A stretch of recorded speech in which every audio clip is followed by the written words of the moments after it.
Hey everybody, it's Amy from Amazing, today with B, my girlfriend. Hi. And we're having a tea time talk today, and we're drinking some matcha. Today we're going to talk about what is important to us in a healthy relationship, sort of, and also how to deal with all sorts of mental health things in a relationship. Exactly, and that's why we have these two boys in the background. Yes, this is Ryan and this is Lucas, and they're sort of a couple who also deals with these sort of things. The first very important thing is mutual support. You have to be there for each other, and we'll tell you how to do it. It's really important to sort of try to understand what your partner is going through and to sort of do your research. First of all, of course, you want to ask your partner, and it's sort of supposed to be your primary source of information. Yes, because your partner can tell you what they feel, or maybe they cannot, but they will try. Yes, they can try their best to sort of express their feelings and also what they're going through. You can always do your research online, especially if they're suffering from some sort of illness that doesn't have lots of literature about it. And it's always good to have sources that are actually by people with these problems themselves. So for example, it's a lot nicer to hear like actual people with autism talk about autism and dealing with autism than some Autism parents, for example. they are the worst. Yeah. You just don't want to do that. It's just horror stories about my 3-year-old child with autism, an angel from God, but he never shows me that he loves me. But I'm so strong. It's a battle, day-to-day battle, because he never understands my love for him. Yeah, these sort of things, stay away from them. Just don't. There's a lot of blogs out there, people writing about their experiences and Exactly. even providing resources for other And people. also, don't get all of your information from movies and series and stuff like that. That's not a good idea. Especially not from The Big Bang Theory. Please don't. Don't. Not only should you educate yourself about like the problems they're dealing with, but also how you can help them. You can ask your partner what kind of terms they're comfortable with or what kind of situations. With autism, what's very important, at least in the English-speaking world, is that you use identity first language. Like English-speaking autistic people don't want to be called people with autism. They prefer being called autistic people. Whether like that is very different from German-speaking countries at the moment, at least, where the person is first and then the identity. But with autism, the issue is that autism affects your entire identity and how you express yourself and how you view yourself and the world. So it would be weird to say person with autism because it's not like a hat that you're wearing. It's more like the skin that is on your body. Yes, it's sort of like that. Yeah. Well, it always depends what you're dealing with, obviously. And that's why you ask. Yes, exactly. That is something you can research. Communicate.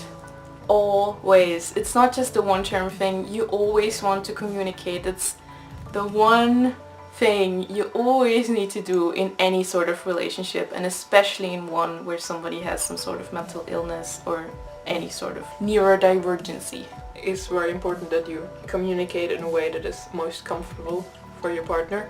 Mm-hmm. Like sometimes they may not be able to talk very well, like when they're panicking or when they're overloaded, and then you can communicate in a different way other than just talking. Exactly. You can write in a notebook or you can use text messages, which for some people is gonna be weird if you sit next to someone and write them a text message, but it works. It works. It definitely does. If it makes you feel better talking about your problems like that, it's better than doing nothing. Yes. Next thing we're going to talk about is how to spend time together and make it the best time possible. A very important thing is to be aware of your partner's needs. If they are a big introvert or if they are overwhelmed by people or crowds, then maybe do not spontaneously take them to a party. It's common sense to sort of accommodate to what they need. and sort of plan ahead. Make sure it's the most comfortable and enjoyable thing for both of you. Don't take it personal if something goes wrong, or if they, for example, have some sort of panic attack, or if they cancel some plans. Don't get angry at them because they can't help it. Yes. And it's also not their fault. And don't take it personal if they cancel like shortly before you're supposed to meet, because things always come up. Maybe you run out of energy and you're just like, sorry, I can't go out anymore. I just can't. I have to lie in bed and recover. Or if they're like, oh fuck, I'm going to panic if we do this and this. Like, you have to, don't feel personally offended by it because it's not your fault. And it's also not their fault. Besides, dates don't always have to be going out or doing something fancy. You can also just, if you're both really exhausted or fatigued, you just lie in bed and play video games. It sounds like us. If you have common interests and it's something you can do like that, then it's going to be very good for you. And yeah, and with that we get to the next point, finding common interests. Pokemon. Yeah, it's all we need. Well, we for example have common interest of anime, Pokemon, also art, and what else? Music, movies, all sorts of things, yeah. And a lot of things that don't involve going outside. That's true. As you can tell, we're rather introverted. Yes. And it's sort of nice to find common interests with another person, because that way you sort of already have something to talk about, or sort of something to do together. Yeah, for example. Another thing to sort of make it the best time possible you can spend with your partner is to always mention if anything is bothering you at all to your partner as soon as possible. Especially if it's something that, I don't know, if it's like a movie you're watching and they're feeling uncomfortable or triggered by something, so, and maybe they're panicking or just feeling really uncomfortable, that you can turn the movie off and take care of them, or anything like that. Like, don't let it build up. Just as soon as you feel bothered by something, tell them. They love you and they want to take care of you, so exactly. That's what you should do. You have to let them take care of you, because you might not be able to do it yourself. Don't be mad at your partners for that. They will understand, especially if they know what you're going through. But don't forget, self-care always goes first. Spend time for yourself as well. Don't just make your whole life about your partner. It's really important to take care of yourself and to feel comfortable, and it's not going to help your partner if you give everything to them if yourself aren't really feeling good. Yeah, it's very important when your partner is having a particularly rough time. You're very tempted to just be there for them all the time and, you know, give them everything you have, and it might work on the short term.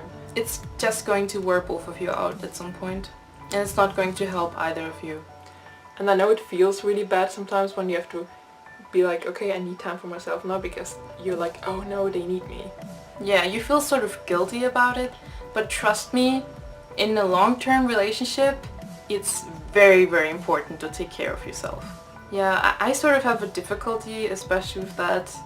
I sort of feel rather guilty about it if I don't have the energy to take care of someone.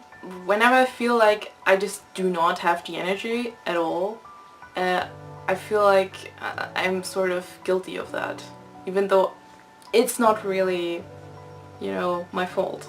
And I struggle with it because I very often have a lot of empathy, so when she's feeling sad, I also get really sad. Yeah. And that's not good if you want to take care of someone. It's sort of a bit contradictory, yeah. Because your body always, like, it's very draining to be sad. Yes. And if two people are sad at the same time, the energy just goes... Yes, like that's true. Battery is just running out. And in these sort of moments, you just have to know when to say, stop, I need my own time right now. This is too much for me. and maybe it's even better if you leave them alone. Try to balance things out. Try to balance the time you spend with yourself and the time you spend with your partner. Yes, especially if you have kind of a hard time knowing what you need. It's always good to kind of plan ahead. Especially if you're like going through a crisis, it's maybe really just write things down. Make yourself a timetable and sort of plan ahead on when you want to spend time with your partner and when you want to spend time alone. One problem I would like to address that we both have is being social. We're not very sociable people. Yes. We both have difficulty going out and maybe even being around other people.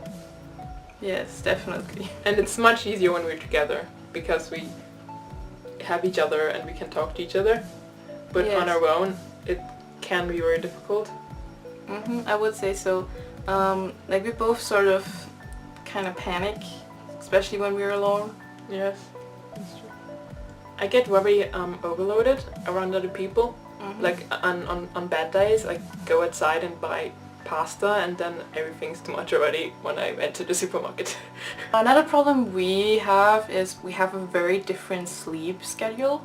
Like, I am a person who has trouble falling asleep in the night, and if I wake up in the morning, I usually fall asleep again, and then I sleep way too long because my body is like, I need all of the sleep. And yeah, you wake up, like, B always wakes up very early but doesn't have any trouble falling asleep. But if she wakes up, she can't fall back asleep very easily, or not at all. Yeah, it's very inconvenient Yes. when you have like such a different sleep schedule. Yeah, but it's at the same time a good thing because you can wake me up at a manageable time for myself, which is good for me because that way I sort of have a more regular sleep schedule, if that makes sense. And meanwhile I can take care of the cats and I can get you your medicine and stuff like that. Yeah. It's not all for nothing. And I also think you do sleep a bit better when you're with me. Is that right? Yeah, I think so too. Yeah. Yay. I sort of project lots of us onto these guys. Like, Ryan is sort of a mixture of the two of us, and Lucas is also a mixture of the two of us. And for example, Ryan has all sorts of things like autism, and he also has depression and all sorts of things that he deals with, and yeah, it's sort of us combined in it all. And Lucas is the one taking care of him in a way, but at the same time they sort of take care of each other. He's not his like caretaker.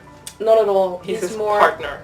He's more of like a friend who kind of realizes a lot of things about himself with being with Ryan, by being with Ryan. And yeah, they sort of learn a lot about each other. From each other. From each other, yes. When you first had Lucas, I identified more with him because I kind of saw myself as the person taking care of you. Yeah. Because you have had a lot of very bad times. Yes. And since Ryan is your favorite doll, I always thought that he was like a huge part of you. He is. I would say so. He is, but like... At the same time, I also wanted to sort of put you in him in a way. Like... Oh, that makes sense.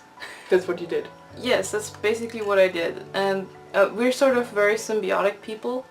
And that way, I sort of am expressing that in a way as well. I was actually very excited when you told me that Ryan's on the autism spectrum. I'm still very excited about it. Yeah, it just felt really right. Like, it felt so nice to sort of have him be on the autism spectrum. It felt like very natural.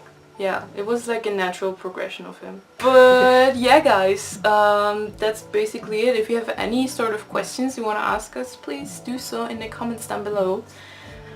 And yeah, anything else we want to say? Dating can be difficult and you might not find the right person right away. But if you find the right person and if you try your best every day, and if you put your heart and soul into loving someone and taking care of someone, you will also a little bit learn how to love and take care of yourself. Just because someone has an illness doesn't mean they are incapable of loving someone, because it's fucking bullshit. Yes, it's very, very important to keep in mind that we all are loving people and we all deserve love. You might not want a relationship, and it's okay, but it doesn't mean you're some sort of robot or you're broken or anything like that. Not at all. Thank you. Yes, you all deserve love. And yeah, with that we're already ending the video. Bye bye! Bye.